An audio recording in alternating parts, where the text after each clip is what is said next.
Morning, good afternoon, good evening, wherever you are. I just thought I would come on here and just see how everybody's doing. I know that a lot of people are going through a lot. Seems to be quite a bit of processing happening as far as inner work, going through the things that we need to go through to be able to understand ourselves a bit better and communicate better with other people. A lot of the focus lately seems to be on relationships, within the couple relationship, but also within family dynamics and parents and things like that. And I mean, this is something that we always will be dealing with throughout life. We will see people from a different angle every time that we evolve a bit. But it seems to be people right now are making peace with their past, peace with people, and not necessarily with the other person, because oftentimes that's not an option. But there does seem to be a lot of self-reflection and placing events, people, and challenges within the right context, or not necessarily the right context, but in a new context, so that it's not something that is hindering you any longer. So I thought I would just come on here and pull a few cards just to kind of get an idea of where we're at. I've chosen a couple different decks for the masculine and feminine. So for the masculine, I have chosen the Gods and Titans, Stacey Demarco deck. And I have the Dragons from Diana Cooper. Okay.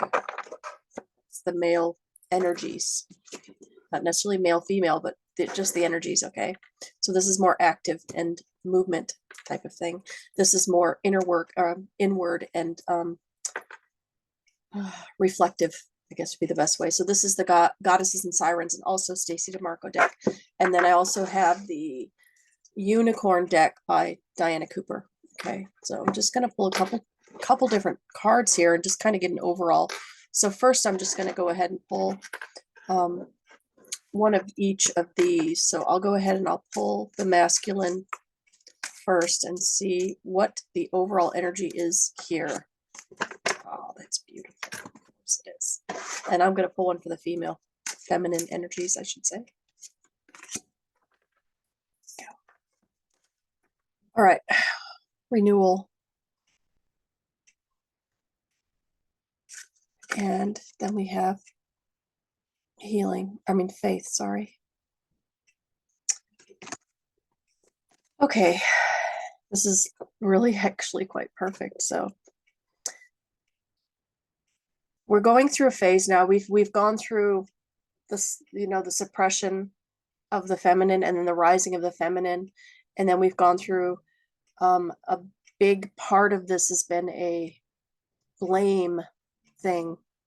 And a lot of men have been carrying the blame for their ancestors, just like we have been carrying the trauma of our ancestors, right? And I mean, I'm not excusing anyone specifically in behavior. I'm talking about the general energies that are flowing. And I do see this in a lot of things, is that, when we get in a relationship with someone, we're dealing with someone's son, someone's grandson or granddaughter.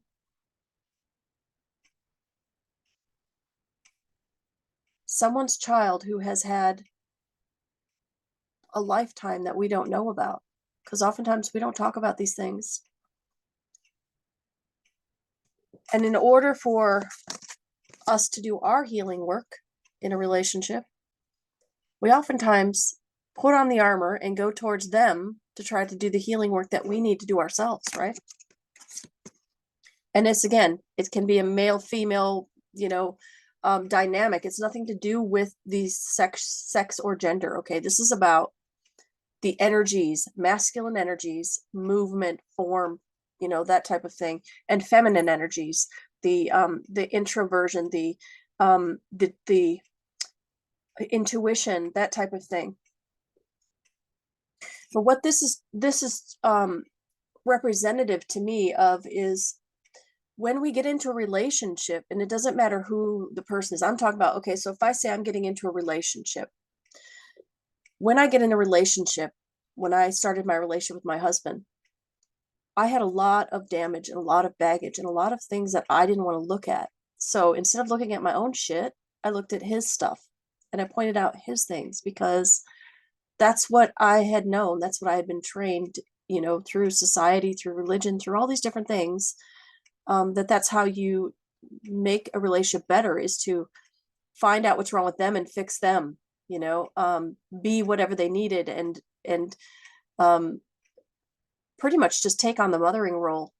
That's what we're kind of conditioned to do, but that's not what we want to do. We want to be their equal. We want to be standing next to them. We want to, have them allow us to crumble just as much as we allow them to crumble.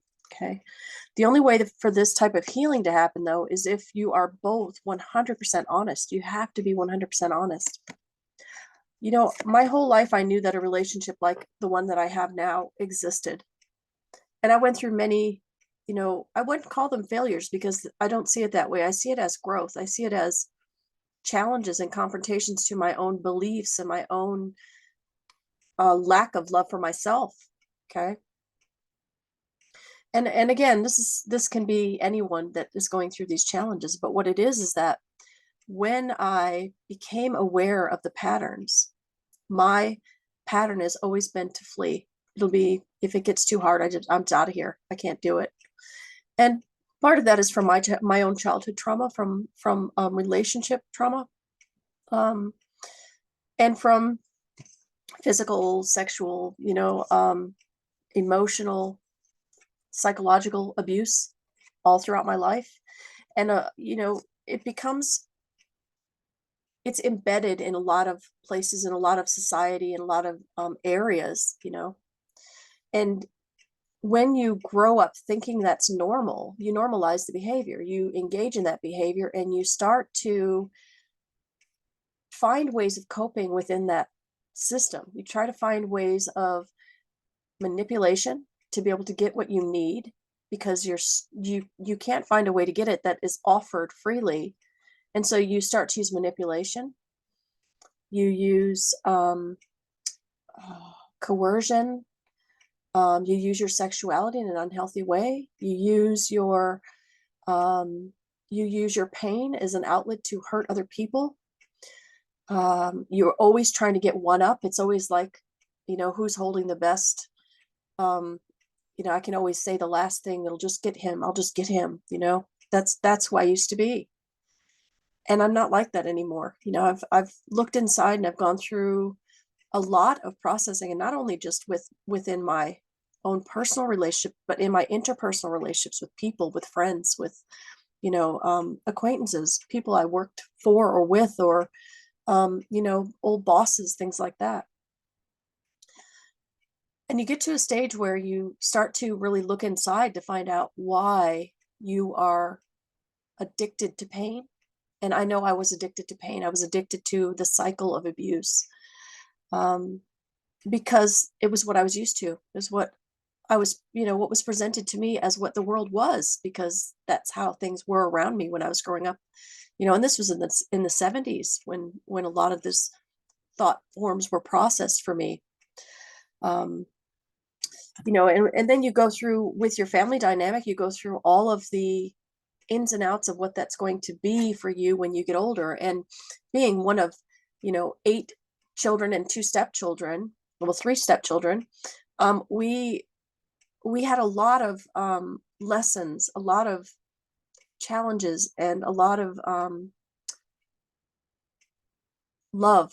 Like, there was so much love in my family. As much as there was pain, there was a lot of love. And it was always us against the world. That's one thing that I can say about, growing up. It was always, we'll always have each other's back. It doesn't matter. It's part of who we are. That family dynamic is something that you don't see as often anymore. If somebody crumbles, you're supposed to all pitch in and help them up. You don't just turn your back and go, oh, well, not my problem, because then you're not taking that gift that soul is providing you through their suffering as a mirror to your own suffering that you are ignoring. And the more that we start to see these challenges that are placed in front of us, and we start to contemplate, what is the gift within this? And I've talked to this before, and I'll keep talking to it until somebody gets it. And I don't care who gets it, but somebody will get it. There's always a gift within every communication, within every interaction, every challenge.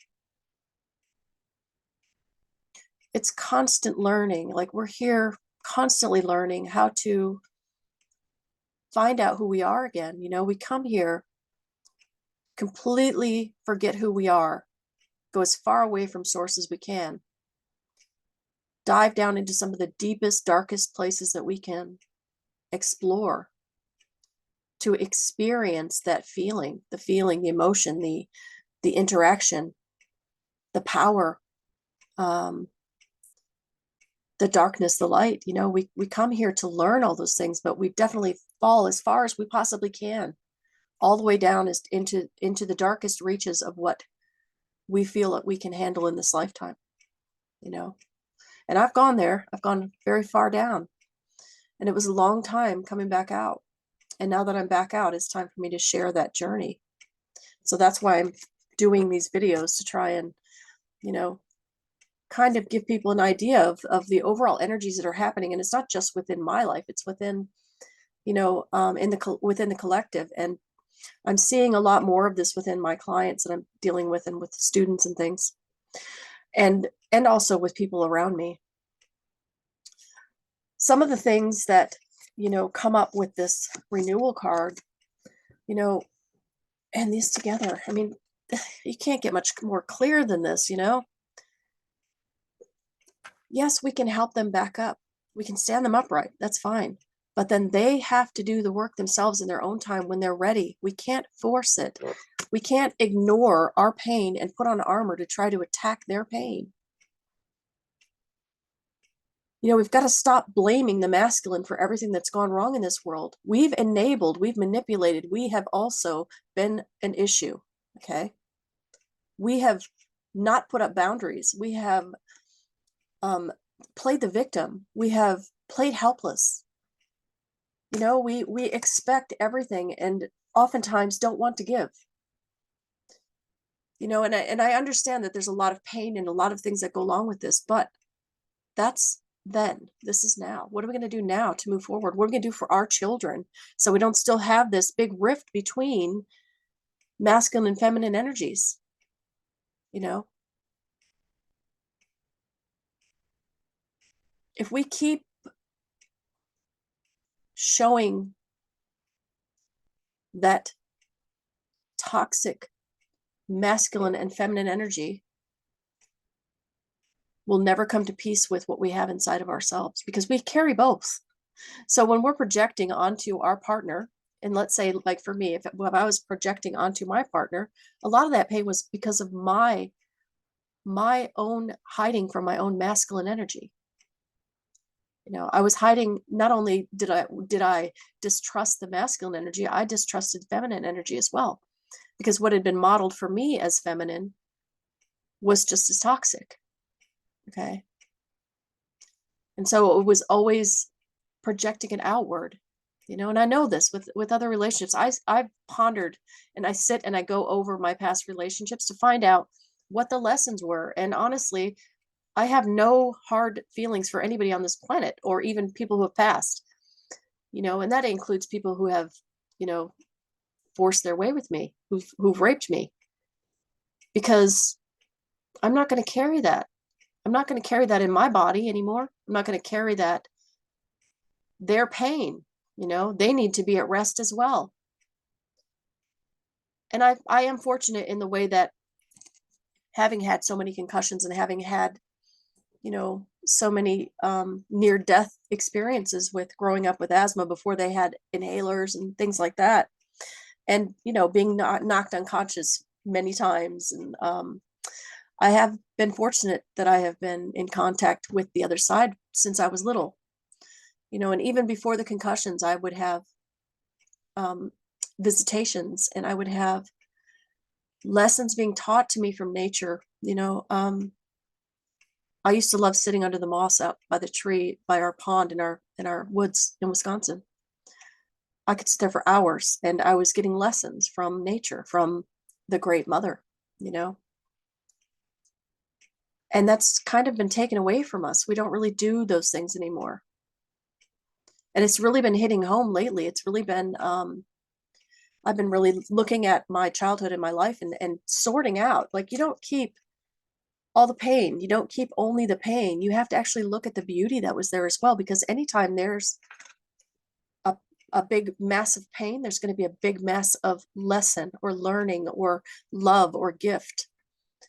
And so what I've been writing about, and I'll share that as I go, is about those beautiful times in between the pain. Again, because what I was saying earlier was I'm fortunate enough to have seen the dynamics on the other side of what we are experiencing here on the other side, seeing the soul leaving the body, seeing the program that we have set for ourselves so that we can experience everything fully, experiencing, like I said, the darkest depths of despair. I've called out to go home so many times. Honestly, the noise that comes out of you is not from something that you can, that wailing that you call home. It brings something to you. It brings in a higher power. And because of that, I put myself in service, because it brought me back to not living my life for myself as much as living my life for helping other people to get out of that place of despair that I was in, and have been in, a few times. It's been a long time now, but many times I've gone to that place of that portal where I didn't want to step back through. Okay. The things that we have here, that we can experience here, once we stop focusing on the pain and the darkness, the beauty, the sensory display, the connection that you can make with other people, the pure bliss and ecstasy that you can have within a healthy relationship. There's nothing like that. You really, you can't experience that until you're willing to go down and look at your own darkness, until you're willing to look at your own mechanisms and your own coping. We have to catch ourselves within the moment when we're doing something and say, okay, what am I doing? Is this mine, or is this something I'm carrying? Is this something that is not of this time that I'm in now, but is something that I've carried from my childhood or carried from past relationship, And again, I was fortunate enough to meet someone who was able to hold that space for me and call me out when I was doing it, in a gentle way. And so, my thing would always be, because I was used to that cycle of abuse, I would push for a reaction. And then once I got the reaction, then we would be back into bliss, the whole cycle of abuse, right? And I realized that that's what I was doing. And also the pushing away because I was afraid to open up and become vulnerable. And once I did, I couldn't believe the love and the compassion that was there, not only toward me being reflected through my partner, my husband, but also from myself, feeling at peace with myself, feeling into that space of knowing myself, that saying that you always hear, know thyself. It's so important. It really is, and I've been reading through, old documents and gospels and things. And, I was raised Catholic. And a lot of it, didn't sit with me very well, especially the parts about, Mary and Mary Magdalene and a lot of the other women, I got in trouble in church before because of, saying that that guy up there's lying, when I was a little kid. That's not it. That's not who she was. That's not what happened, and because I had already as a young child, I was still connected. I could still see, and and I'm seeing what's actually happening, and I'm hearing these people with their words, and it didn't match, just didn't match at all. What I knew of Mary, what I knew of Mary Magdalene, what I knew of Jesus, and what I knew of God were not what I was hearing or seeing in front of me. And then to have that whipped out of me would be a polite way to say it. I can't count how many times I had to go get a switch because I was talking to somebody that wasn't there, especially when I knew their name and I should have known their name. But what that did is it just shut it down for a while until it opened up later. But because of that upbringing, I still find beauty within a lot of religious iconography, a lot of the lessons that are involved. You don't throw everything out because of some pain. And you have to learn that with everything. It's with your relationships. It's with your upbringing, your religious upbringing. Look back in it. Find the beautiful things of it. You don't have to keep all the ugly stuff. Go back in through, like my fear of being outside. I know what that's from. It's from being constantly abused every time I walked out the door, And so I know that that's there. And so I'm pushing myself to be going outside more, to be in nature, to, start growing my own things again. I loved it when I was a kid. So, again, I'm getting off track, but this is what I'm talking about. We need to go inside of ourselves. We need to do the work there. If we don't love ourselves, we can't allow someone to love us enough to be able to be open and feel safe with us, to be able to be vulnerable with them. It's got to be both sides. You have to both open up and be vulnerable in order for a relationship to become what it's meant to be. When you get to that place, you feel each other, you sense what's going on with the other person. You can, any change in subtle vibration, you feel it. You connect. You become for that person that place where they know that they're safe. In the whole wide world, they know that you are that safe place for them. Okay. It shouldn't be chaos and fighting and darkness and pain and violence, or escapism, distraction, competition. Those don't help. You need to be able to say what you need to say without worrying about reprisal. You need to be able to share when something bothers you. You need to be able to ask, okay, I can tell something's going on. What has triggered this? Have I done something, or is it something at work? Don't assume it's you. 9 times out of 10, it's not you. 9 times out of 10, they came home after a really shitty day and they just need to chill out. When I was younger, I always assumed it was me, and then I would go into fawning and, try to make everything better. And, it just made things worse because I wasn't allowing them that time to deal with what they needed to deal with. And then it would be pent up and it would come out in aggression, and I own that. I know that I did that. And I had to relearn. I had to relearn how to communicate, the way that we communicated when I was growing up was not a healthy way to communicate. Okay.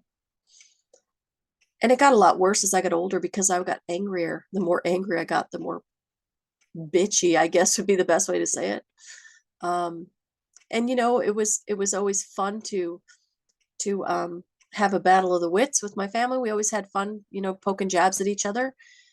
But when we were not feeling good, those jabs would turn into really horrible feelings, and I used those with my relationships. I would use those jabs.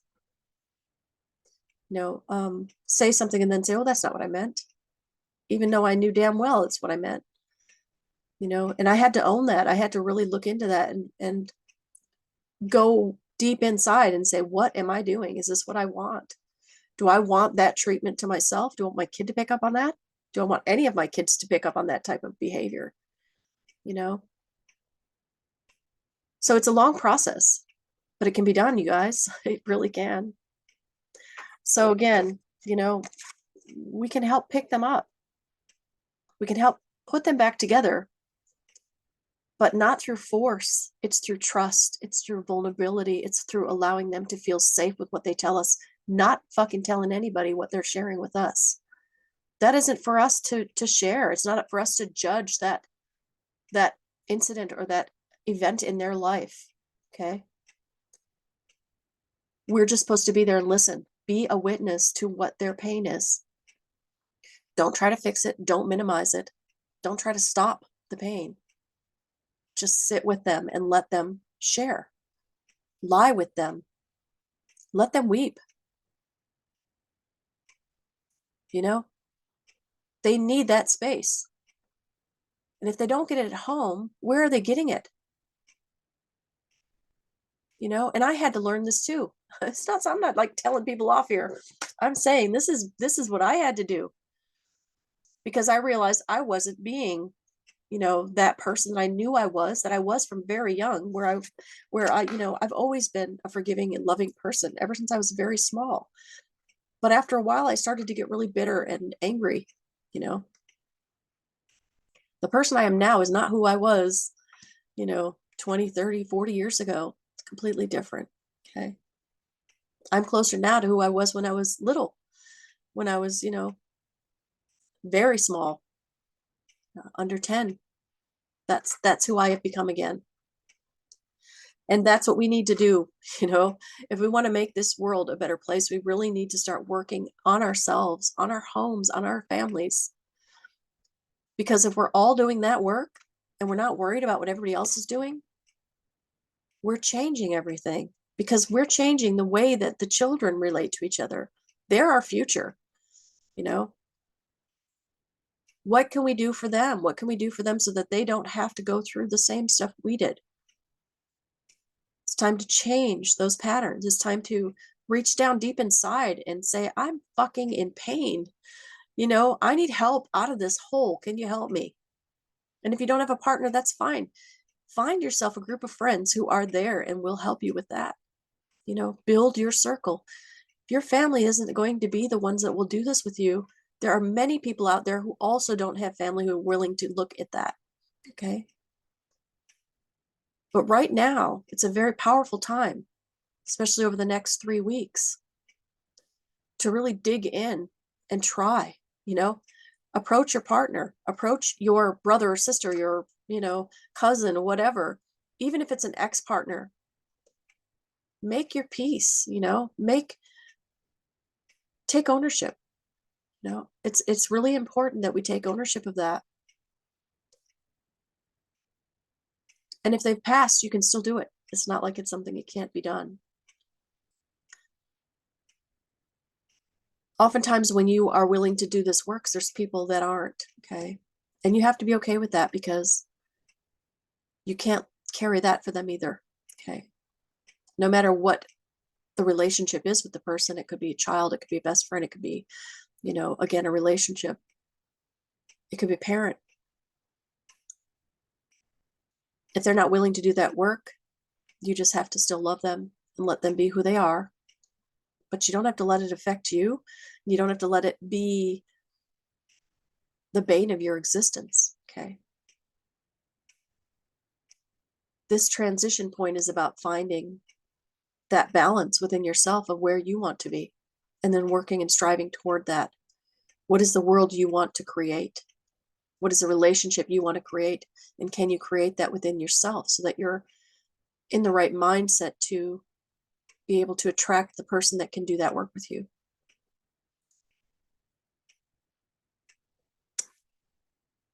That's, I think, pretty much what I've got to say today. But first, we're going to pull one of these cards from the Dragon deck.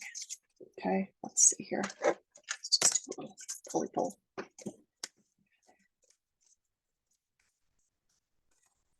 I just pull one of these to see what work the masculine can do at this time, okay, to help with this process.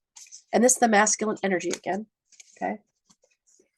So this is saying, accept and radiate higher love, teach others with its flame. It prepares all of your chakras to embody higher love. So be ready to accept it, you know, open yourself up. Be willing to hear the song of your soul, to send that out. Once you're all aligned, you pull that into you. It's just like a magnet. It's magnetic. It's a force. Embodying higher love is giving that out. It's not keeping it trapped up inside. Okay. Let's see what we have on the unicorn side. Oh, that's beautiful. See, and on the feminine side, we've got the energy of the feminine. Go with the flow, relax and trust, accept what is happening. You know, and look at this. You've got the unicorn and the dolphin. Okay. We have to trust that this is happening. Okay. We've got to learn to trust that this is happening. And that goes with both people. If you're in a relationship and one of you has doesn't have comfort with their own masculine energy, you know, you have to allow them the space to find peace with that. You know, oftentimes that's because the pain that they're suffering from has come from a masculine energy, or often the masculine energy didn't stop the pain if it came from the feminine. You know, there's so many dynamics involved within relationships, and we have to really go within to try and stop ourselves from judging what other people are going through. You know, it's really easy to think we're the only ones in pain, but it's not the way it is. We've all come here for the same reason, to go as far away from God as we can and then find our way back. Okay. And God, it's masculine and feminine, just like we are. If you believe that everything on this planet, except for seahorses and maybe some other things, platypus maybe, I don't know. If you think that the female in all species give birth but are not part of God, then you really need to examine that belief as well. You know, that's the greatest gift there is giving life. But it takes both of us, okay? And again, this is energy, not gender, not sex. You know, this is the energies of masculine and feminine. So we have to find balance of both of those within ourselves and then within each other. And it's even, you know, the same thing with the same sex relationship. You have to find the masculine and feminine balance within each of you before you can find that balance together. Okay. I think that's all I've got to say today. Yeah. If you have any questions, put them down below. I'll try to address them next time. And take care of each other. Be patient and try to reach out if you're suffering. Don't suffer alone. Okay. You're not alone. We're all here. You just have to ask for help. Okay. Thank you.